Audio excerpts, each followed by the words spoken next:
Montanari.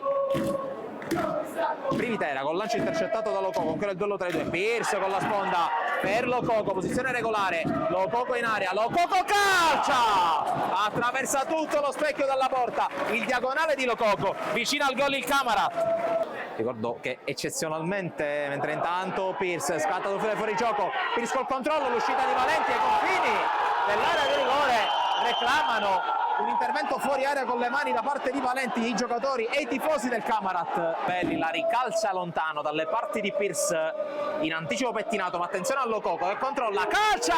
La parata di Valenti, poi Pierce! Attraversa tutto lo specchio della porta, ma in fuori gioco Nacho Pierce. Andrà con le mani, manco a dirlo Previtera, che però questa volta non va a lungo perché c'è Arario pronto per il cross, palla in area, colpo di testa da parte di Maitini ed eccola, la prima palla gol per il Licata dopo la mezz'ora con Maitini.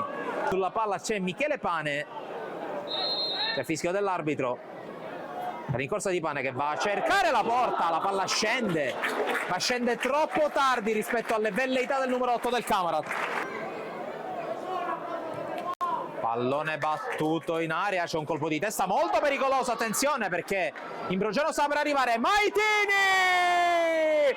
Che gol di Maitini, vantaggio all'improvviso del Licata, un'autentica perla, la rovesciata dell'attaccante argentino che sblocca la partita in favore della squadra di Bonfatto proprio nel bel mezzo del recupero del primo tempo. Rallo se la allunga, per poco non la perde, per bravo.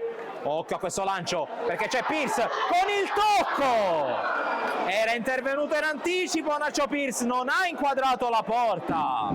Va Privitera, pallone nel mucchio, arriva dalle retrovie con la conclusione, c'è una respinta, poi pallone che rimane lì per Ladole sopra la traversa, ma ci è andato molto vicino in questo caso Calaiò.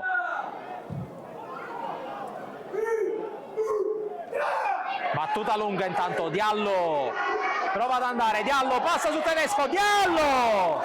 Conclusione fuori, prova ad accendersi, Mamo di Diallo. In mezzo a due, Vizzini rischia di perderla, alla fine la tiene.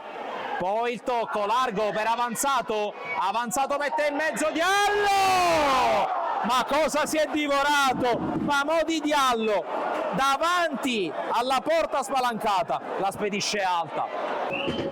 Prende la rincorsa, propone in mezzo col di testa di Privitera, poi Vizzini, controllo e sinistro sul fondo.